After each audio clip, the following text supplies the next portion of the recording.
भूतिया दुनिया भी होती है, जहां पर भूत और चुड़ैलों ने अपनी एक भयानक दुनिया बसा रखी थी। डरावने घर और भयानक अंधेरा, ऐसी दुनिया देखकर इंसान खौफ से मर जाए। ऐसे ही भूतिया दुनिया में एक परिवार में नई नवेली चुड़ैल बहू का गृह प्रवेश होता है। आओ चुड़ैल बहू, तुम्हारा इस घर में स्वागत है। हमारी चुड़ैल बहू तो बहुत सुंदर लग रही है, इसकी शक्ल देखकर तो कोई भी आदमी डर जाएगा। अच्छा माँ जी, ये तो और अच्छी बात है। हमारे भूतिया लोक में कहा जाता है कि जो चुड़ैल जितनी भयानक लगेगी उतनी ही खूबसूरत होती है। हाँ बहू, सही कहा जाता है। चलो अब घर के अंदर आ जाओ। चुड़ैल सास के कहने पर उसकी चुड़ैल बहू घर के अंदर आ जाती है। घर के अंदर आने के बाद चुड़ैल बहू एक सोफे पर बैठ जाती है, जिसके बाद चुड़ैल सभी मेहमानों से कहती है, थोड़ी देर में हम अपनी बहू की मुंह दिखाई की रस्म शुरू करेंगे। सभी लोग अच्छे से तैयार हो जाएं। कोई भी देरी से पहुंचा तो उसे मुंह दिखाई करने नहीं दी जाएगी। इस तरह चुड़ैल सास के कहने पर सभी भूत और चुड़ैल अपने अपने कमरों में जाकर तैयार होने लगते हैं। कुछ ही देर में सभी भूत और चुड़ैल और भी ज्यादा भयानक मेकअप करके घर के अंदर आते हैं। उनका ये भयानक रूप देखकर उनकी चुड़ैल बहू बहुत खुश होती है, लेकिन तभी चुड़ैल दादी कहती है, मुंह दिखाई की रस्म अभी नहीं, 2 दिन बाद होगी। ये सुनकर सब हैरान होते हैं, लेकिन भूतिया दोनों देवर भाभी के आने की खुशी में अपनी चुड़ैल भाभी के हाथों से एक केक कटवा देते हैं, जो कि जानवर की खाल से बनाया गया था। चुड़ैल बहू उसे बहुत प्यार से काटती है। ये दुनिया कैसी थी जहां पर भूत और चुड़ैल वो सब कर रहे थे जो कि इंसान करते हैं, लेकिन उनके करने के थोड़े तरीके अलग थे। इसी तरह भूतिया दुनिया में नई बहू के आने के बाद शादी की कई सारी रस्में करवाई जाती हैं। चल बहू, अपनी पहली रसोई की रस्म के लिए रसोई में पहुंच जा और वहां जाकर हमारे लिए 10 प्रकार के बढ़िया बढ़िया पकवान बना कर ले आ। ये सुनते ही चुड़ैल बहू अपने मन में सोचती है, अरे ये क्या, कोई रसोई की रस्म में 1 से 2 पकवान ही बनाए जाते हैं, लेकिन यहाँ मेरे ससुराल में सब 10 प्रकार के पकवान बना रहे। अब मैं क्या करूँ? क्या हुआ बहू, क्या सोच रही है? कोई परेशानी है क्या? नहीं माँ जी, कोई परेशानी नहीं है। भाभी, अगर तुम कहो तो हम तुम्हारी मदद करवा दें। नहीं, कोई मदद की जरूरत नहीं है, मैं खुद ही बना कर ले आऊंगी। चलो आप लोग इंतजार करो, मैं भी रसोई में जाती हूँ। रसोई में आने के बाद चुड़ैल बहू 10 प्रकार के खाने बनाना शुरू करती है। वो एक के बाद एक अलग अलग जानवरों का गोश्त बनाकर तैयार करती है, जैसे खरगोश का कोरमा, चीते की बिरयानी, कुत्ते का शोरमा, बिल्ली की पुलाव और भी बहुत सारे आइटम। वो ये सब बनाकर अपने ससुराल की डाइनिंग टेबल पर लगा देती है। वो सभी के लिए पतीले भर भर कर खाना बनाती है, लेकिन जैसे ही भूतिया ससुराल वाले अपने सामने 10 तरह के खाने की वैरायटीज देखते हैं, वो उसके ऊपर टूट पड़ते हैं, जिसके चलते वो एक एक इंसान पूरा का पूरा पतीला ही उठाकर उसको खाने लगता है, जिसकी वजह से चुड़ैल बहू के लिए खाने के लिए कुछ भी नहीं बचता।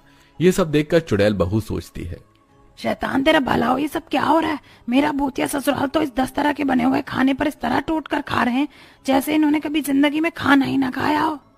तभी चुड़ैल बहू का छोटा देवर कहता है, अरे भाभी, पता है ऐसा खाना तो हमने कभी जिंदगी में खाया ही नहीं। माँ और भाभी तो बिना पका हुआ गोश्त ही खिला दिया करती थीं, लेकिन आपके आने के बाद हर गोश्त अलग अलग तरह से बना हुआ खाने को नसीब हो रहा है। अरे कैसा ससुराल है मेरा, किसी ने मेरे बारे में सोचा ही नहीं। और यहाँ देखो ना, चुड़ैल दादी माँ तो सारा का सारा खाना लपेट कर डकार भी ले गई। मुझे तो कुछ नहीं मिला, अब मैं क्या करूँ, मैं क्या खाऊंगी? चुड़ैल बहू के लिए भूतिया ससुराल सिर्फ हड्डियां ही छोड़ता है, जो कि चुड़ैल बहू को बिल्कुल भी पसंद नहीं थी। वो उन्हें कूड़े में फेंक देती है और ससुराल के पहले दिन वो रात को भूखी सोने की कोशिश करती है, लेकिन उसे नींद नहीं आती। तभी उसका भूतिया पति उससे कहता है, अरे क्या हुआ, आज की रात तुम्हें सोना नहीं है क्या? कब से देख रहा हूँ यहाँ से वहाँ करवटें ही बदल रही हो। अरे तुम सबने मुझे कुछ खाने को दिया हो तो मुझे नींद आएगी ना, भूखे पेट मुझे नींद नहीं आती।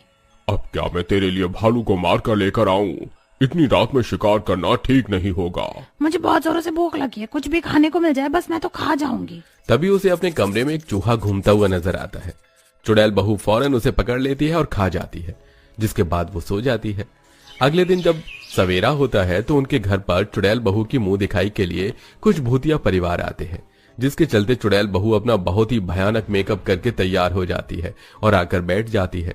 तभी उसकी चुड़ैल दादी उससे कहती है, अरे बहू, तू यहाँ आकर बैठ गई। तूने एक बार भी नहीं सोचा कि घर पर इतने सारे मेहमान आए, उनके खाने के इंतजाम के लिए कुछ देखा जाए? लेकिन दादी माँ जी, आज तो मेरी मुंह दिखाई की रस्म है। देख बहू, हमारे जो नई नवेली बहू होती है उसे 10 प्रकार के भोजन बनाकर अपनी मुंह दिखाई पर सभी को खिलाने पड़ते हैं, और ये तुम्हें भी करना होगा क्योंकि ये हमारे यहाँ की रस्म है। ये सुनते ही चुड़ैल बहू हैरान हो जाती है, क्योंकि उसे इसके बारे में जरा भी अंदाजा नहीं था।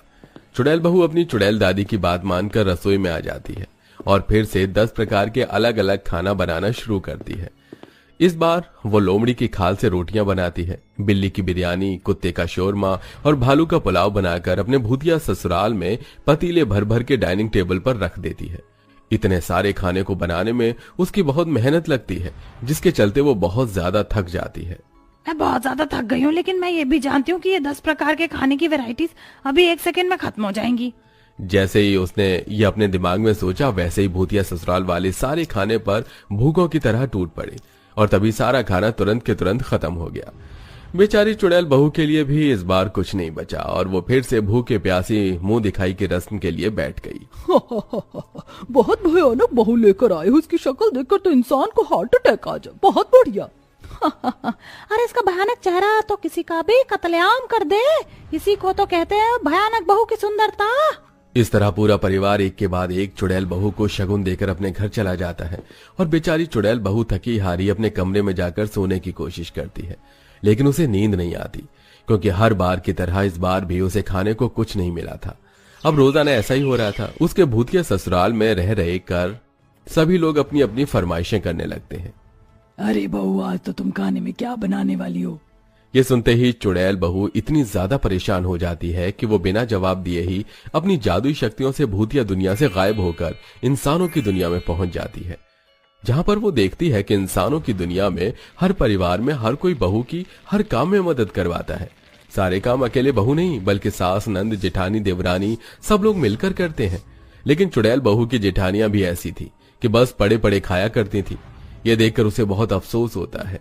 इधर भूतिया दुनिया में चुड़ैल सास अपनी चुड़ैल बहू को हर जगह ढूंढती है, लेकिन उसे कहीं भी चुड़ैल बहू नजर नहीं आती, जिसके चलते वो अपने भूतिया परिवार से कहती है, मुझे तो लगता है कि मेरी चुड़ैल बहू शायद इंसानों की दुनिया में चली गई होगी, क्योंकि हम सभी ने उसे बहुत ज्यादा दुखी कर दिया था। हर बार हम उससे अपने स्वाद के लिए झूठ बोलकर 10 तरह के खाने बनवा रहे थे, जो कि हमें ऐसा नहीं करना चाहिए था। चलो हम उसे ढूंढने चलते हैं। पूरा भूतिया ससुराल इंसानों की दुनिया में आ जाता है। वो हर तरफ चुड़ैल बहू को ढूंढने लगते हैं। बहुत मुश्किलों के बाद आधी रात में एक बरगद के पेड़ पर चुड़ैल बहू पेड़ पर लटकी बैठी थी और वहां रो रही थी। उसको रोता हुआ देख उसका पूरा भूतिया ससुराल बरगद के पेड़ के नीचे खड़ा होकर उसे बुलाने लगता है। अरे देवरानी जी, तुम वहाँ क्या कर रही हो? चलो, ये दुनिया हमारी नहीं है, हमें अपनी दुनिया में होना चाहिए। लेकिन अपनी दुनिया में कोई मुझे समझता ही नहीं है। आप लोग सिर्फ अपने बारे में सोचते हो। अरे कभी मेरे बारे में सोचा है? यहाँ इंसानों की दुनिया में इंसानों की बहू घर के सारे काम अकेले नहीं करती, बल्कि उनके ससुराल वाले उनके साथ मिलकर सारे काम करवाते। अगर विश्वास ना हो तो हर एक घर में जाग कर देख लो। चुड़ैल बहू के ये कहने पर पूरा भूतिया ससुराल चुप हो जाता है। तभी चुड़ैल बहू की बड़ी जेठानी उससे कहती है, देखो देवरानी जी, तुम बिल्कुल सही कह रही हो। जब भी तुम 10 तरह का खाना बनाती हो तो हम सारे उसके ऊपर टूट कर पड़ते हैं। ऊपर से तुम घर के सारे काम भी करती हो और तुम्हें खाने को भी नहीं मिलता। हम एक बार भी नहीं सोचते ये हमारी गलती है। इंसान भी कितने अच्छे हैं जो परिवार को लेकर चलते हैं, लेकिन हम भूतिया दुनिया में बहू को कुछ समझते ही नहीं है। लेकिन आज के बाद ऐसा नहीं होगा। तुम्हारी जेठानियां तुम्हारे साथ मिलकर काम करवाएंगे। और यही नहीं चुड़ैल बहू, हम सभी को अपनी गलती का एहसास है। आज के बाद तुम्हें इतने सारे पकवान बनाने की जरूरत भी नहीं पड़ेगी। जिसे जो खाना होगा वो खुद बना लेगा, और जब भी कुछ बनेगा तो तुम्हारे लिए भी छोड़ा जाएगा। ये मेरा तुमसे वादा है। चलो अपनी दुनिया में चलते हैं। ये सारी बातें सुनकर चुड़ैल बहू को बहुत खुशी मिलती है और वो खुश होकर अपने भूतिया ससुराल वालों से कहती है, चलो, इंसानों की दुनिया में आने के बाद उनसे कुछ सीखने को तो मिला मेरे भूतिया ससुराल वालों को। अब इसी तरह हम भी, जैसे इंसान प्यार प्रेम से रहते हैं अपनी भूतिया दुनिया में, हम भी प्यार प्रेम से एक दूसरे का हाथ काम में बटाते हुए रहेंगे, ताकि कोई एक अकेला परेशान ना हो। इस तरह चुड़ैल बहू इंसानों की दुनिया से वापस लौटकर अपने भूतिया ससुराल के साथ वापस अपनी भूतिया दुनिया में आकर खुशी खुशी रहने लगती है।